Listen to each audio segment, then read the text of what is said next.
매일 성경 큐티 힌트 2025년 8월 31일 시편 136편 1절에서 26절까지 말씀.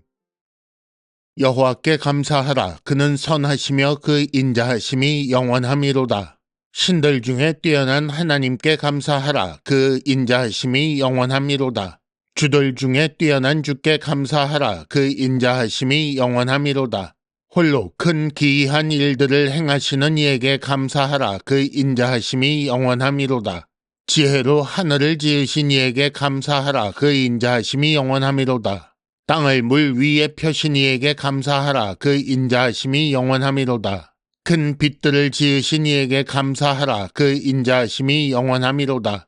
해로 낮을 주관하게 하신 이에게 감사하라. 그 인자하심이 영원함이로다. 달과 별들로 밤을 주관하게 하신 이에게 감사하라. 그 인자하심이 영원함이로다. 애굽의 장자를 치신 이에게 감사하라. 그 인자하심이 영원함이로다.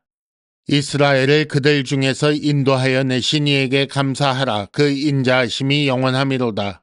강한 손과 펴신 팔로 인도하여 내신 이에게 감사하라. 그 인자하심이 영원함이로다.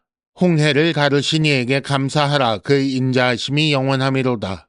이스라엘을 그 가운데로 통과하게 하신 이에게 감사하라. 그 인자하심이 영원함이로다.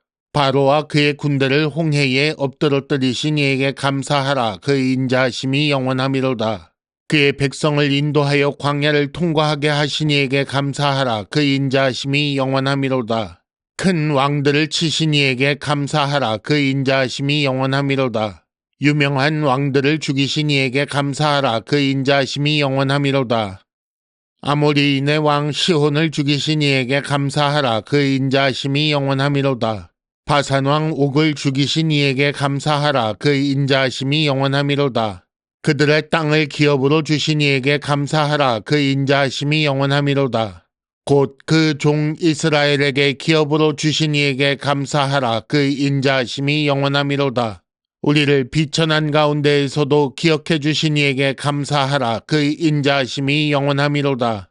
우리를 우리의 대적에게서 건지신 이에게 감사하라. 그 인자하심이 영원함이로다.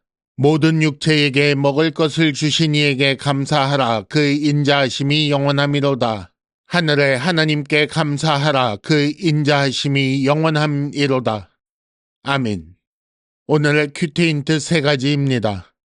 첫째, 가장 많이 반복되는 명령을 생각해 보시기 바랍니다. 둘째, 절마다 반복되는 감사 이유에 주목하시기 바랍니다.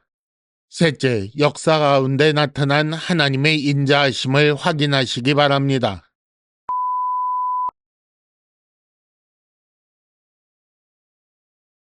큐티 힌트 첫 번째, 가장 많이 반복되는 명령을 생각해 보시기 바랍니다.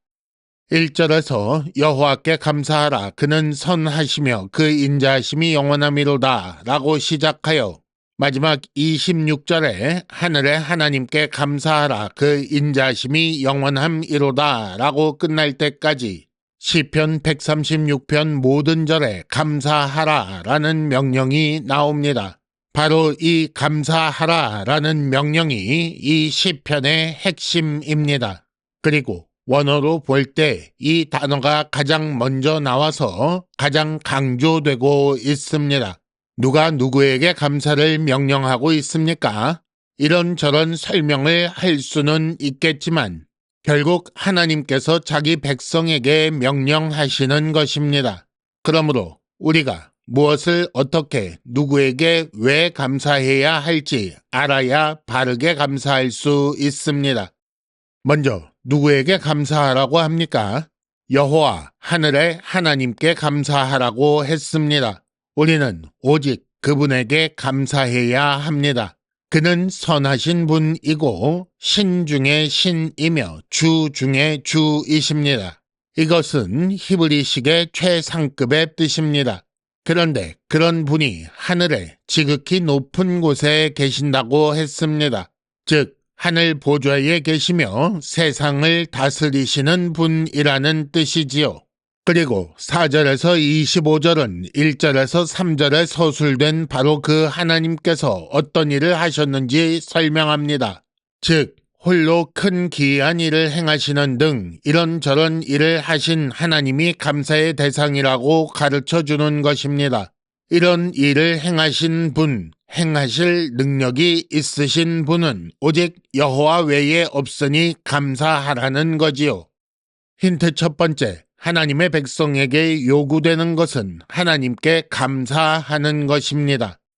큐티 힌트 두 번째, 절마다 반복되는 감사 이유에 주목하시기 바랍니다.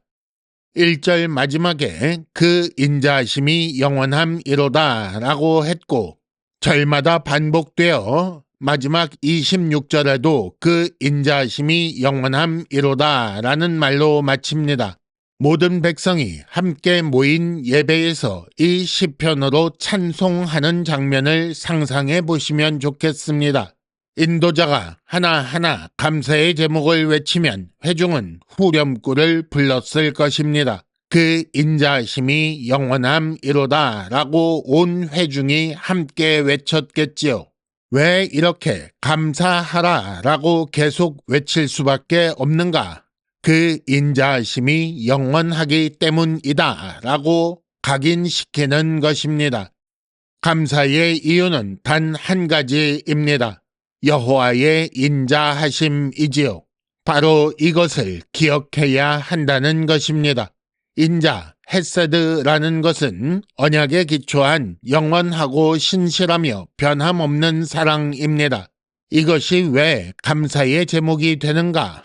사랑받을 만하지 않았지만 언약 때문에 이 과분한 사랑을 베풀어 주신 하나님을 생각하라는 거지요. 이것을 생각해 보면 내 조건, 내 행위 때문에 없어질 사랑이 아니며 그렇기에 영원한 사랑이라는 것을 알게 됩니다. 하나님께서 자기 백성에게 이런 사랑을 베풀어 주시며 그의 이런 인자하심이 바로 하나님 백성 모두가 언제나 감사할 조건이 된다는 것입니다. 힌트 두 번째, 모든 감사의 제목의 근원은 하나님의 인자하심에 있습니다. 큐티 힌트 세 번째, 역사 가운데 나타난 하나님의 인자하심을 확인하시기 바랍니다. 4절에는 홀로 큰 기이한 일들을 행하시는 이에게 감사하라 라고 했고 10절에는 애굽의 장자를 치신 이에게 감사하라 라고 나옵니다. 하나님의 인자하심이 드러난 사건을 제시하며 감사를 명령하고 있는데 역사 가운데 나타난 하나님의 하신 일들을 하나하나 꼽으며 감사하라고 했습니다. 그런데 그 내용이 4절부터 9절까지는 창조와 관련이 되어 있고 10절에서 24절은 이스라엘의 구원과 관련이 있고 25절은 모든 육체에게 먹을 것을 주신 것을 감사하라고 했습니다. 4절에 나오는 하나님 홀로 행하신 큰 기이한 일은 5절에서 9절까지 나오는 천지 창조입니다. 하늘, 땅, 빛, 해와 달과 별을 창조하신 것이 모두 하나님의 인자하심의 증거라는 것입니다. 하나님은 하나님의 백성을 창조하셨으며 또한 그들을 위해 이 모든 것을 창조하신 분입니다. 이렇게 온 세상 모든 것을 창조하시고 그 모든 것을 움직이시는 분께서 그 능력으로 구원을 베푸십니다. 그 내용이 10절부터 길게 나오지만 요약하자면 23절 그리고 24절이라고 할 수 있습니다. 비천한 가운데에서 기억하시고 그 대적에게서 건져주셨다는 거지요. 그리고 마지막에 모든 육체에게 먹을 것을 주셨다라고 했습니다. 모든 육체에게 생명을 주실 뿐 아니라 그 생명을 유지할 양식도 주시는 분이라는 뜻이고 하나님께서 지으신 모든 것을 그렇게 사랑하신다는 것입니다. 이 모든 것이 하나님의 인자하심의 증거이며 이런 하나님께 감사하라는 것입니다. 힌트 세 번째, 내가 살아온 짧은 역사 가운데에도 하나님께서 큰 일을 행하셨습니다. 이상으로 2025년 8월 31일 매일 성경 큐티 힌트를 마칩니다. 여러분 큐티를 통해 은혜 많이 받으시기를 바랍니다.